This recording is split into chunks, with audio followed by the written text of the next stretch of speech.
I think when people envision New York City, they picture the Skyline, Times Square. But for a lot of people, it's the center of the world. Fashion, food. When you think about, all the high-end retail stores on Fifth Avenue, Broadway, if they think about the historical part of it, Ellis Island, Statue of Liberty, all that stuff is, what people think of. They don't think of fishing. That's for sure. Oh, there he is. He wants it. Oh, he got it. Oh, that was a great eat. I'm Captain Frank Crescitelli. We are here in my home waters, right off of Staten Island in New York City. I've been guiding here for 25 years. I've owned a boat in this harbor since I'm 13 years old. It's been incredible to watch this fishery go from nothing when I was a kid to a true world-class fishery.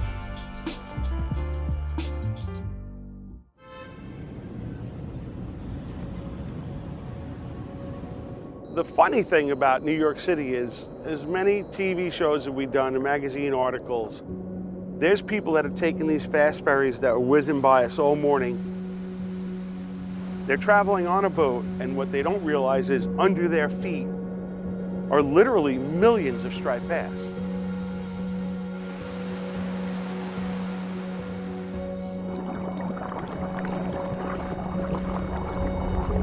My business was built on taking Wall Street clients out. They would take people out to dinners and drinks. I would be waiting for them when the market would close.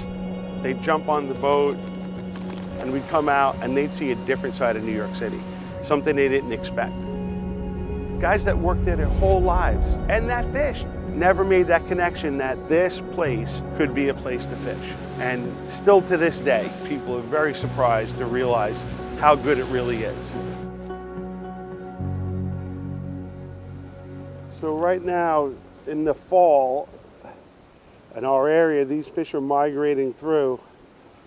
So even though there's, structure spots that we fish all year, I just came through one of the best ones. I didn't see anything, so now I'm gonna look for some birds. There's been a lot of birds on sand eels, but not a lot of fish on the sand eels that are under the birds. So we gotta find that right patch of fish that's feeding. And you go from 0 to hero. Wind is still pretty tough. With all the white caps, it's hard to see a feed. But it should get better as the day goes on.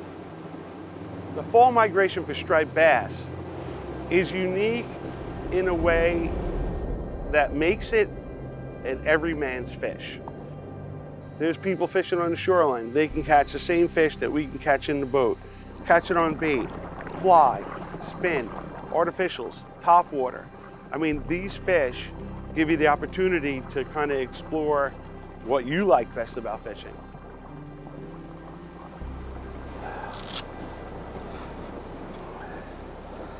This looks like a rage tail situation to me. We got some nice colors here. Rage swimmer. We'll take that and we'll put it on a little jig head. Bucktail action with a rage swimmer. Should be the ticket here. See what happens. Oh, busting right in front of the boat. There they are.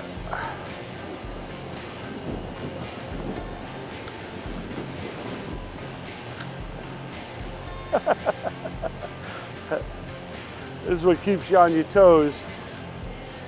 You can see them busting and you can't catch them. There we go. Finally. I feel like you know maybe what you're doing a little bit here. So the rage swimmer was the trick on the bucktail. That little guy.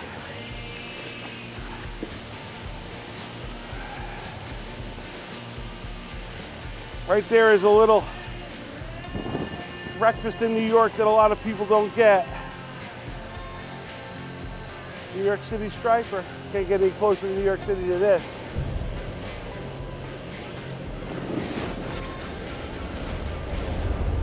There we go.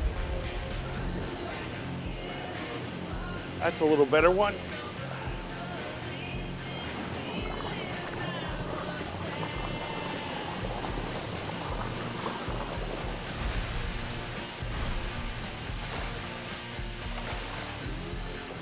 There we go. Another little specimen. Great to see these smaller fish mixed in because, you know, that's the ones you're going to want to really catch in a few years. But that is a healthy specimen there.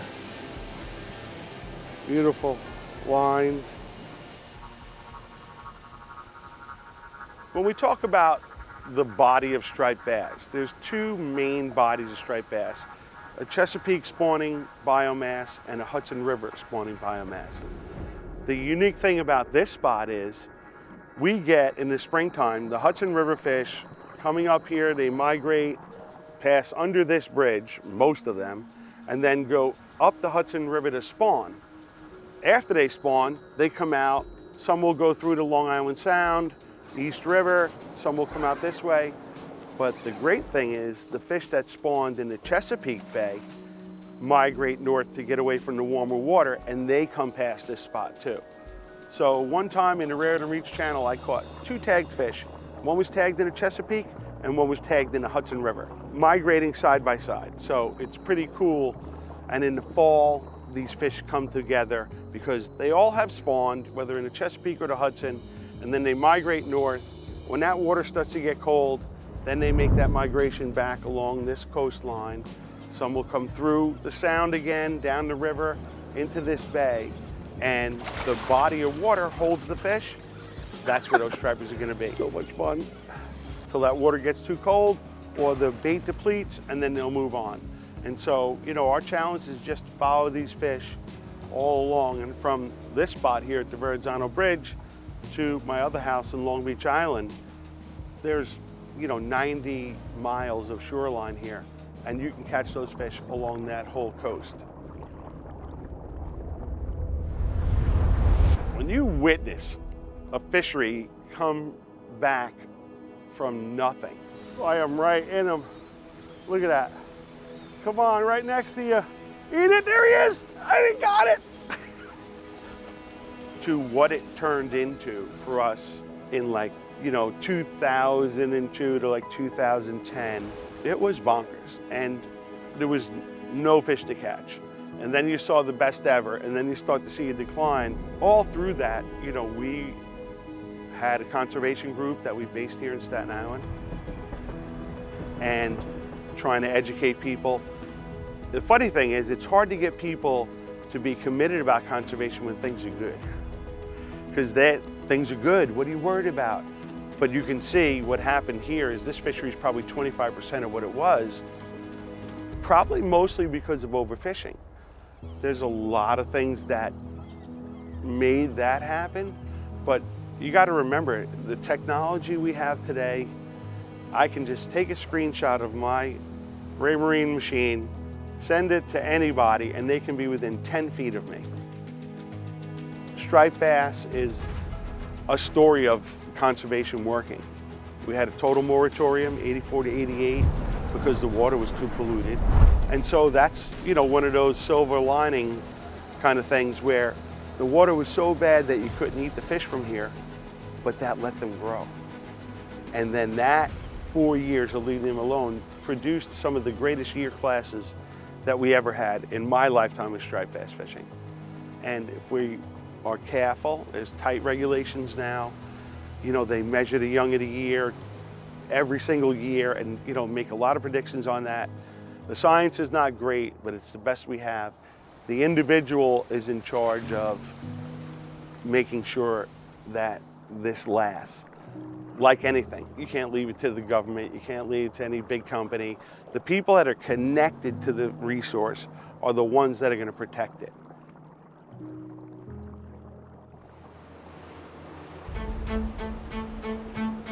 This is the fall migration in New York City. This is what we wait all year for. Look at this. This does not get better. Look at these fish. Look at them right here, all of them. Oh my Lord! Look at it, all around the boat. Oh, we whacked it, and there he is. Oh, oh my God. Oh my God. Look at what is going on next to the boat here. Absolute mayhem.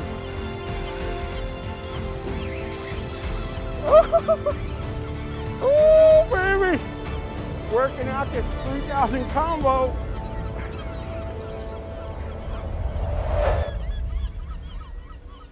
So we just caught this fish here.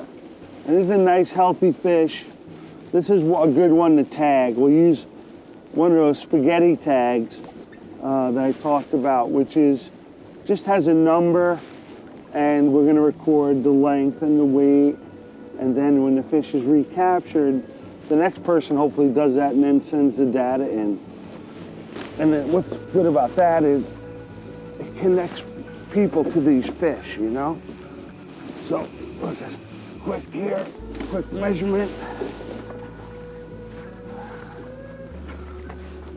Okay. So this fish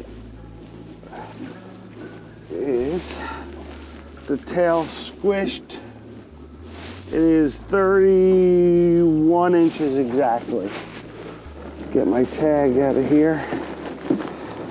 We're gonna record all of that information onto this tag, which is matched to this card.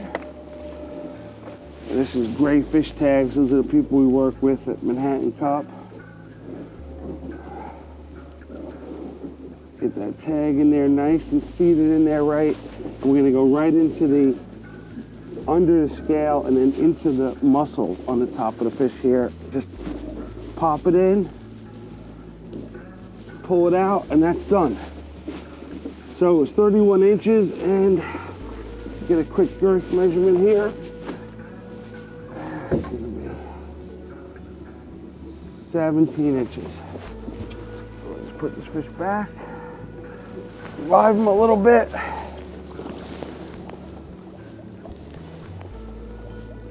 Pushing the water over the gills. And you can tell this fish is doing good. See, the fins are all sticking straight up. This one's ready to go. See you later, baby. And there he goes. Success. So now hopefully somebody recaptures that fish, sends that data in. We're gonna record it at the Verrazzano Bridge. We'll see how far that fish traveled and what length of time before its recapture. And that'll help us with the science. Every single fish matters, because if that one fish does that one different thing than we expect, there's probably more doing it as well. So this is all awesome stuff. So I'm gonna fill out my Gray's fish tag with the information I just got. We are gonna name the fish, and we're gonna name this fish Quantum today. Quantum 1. And we'll send that into Gray's.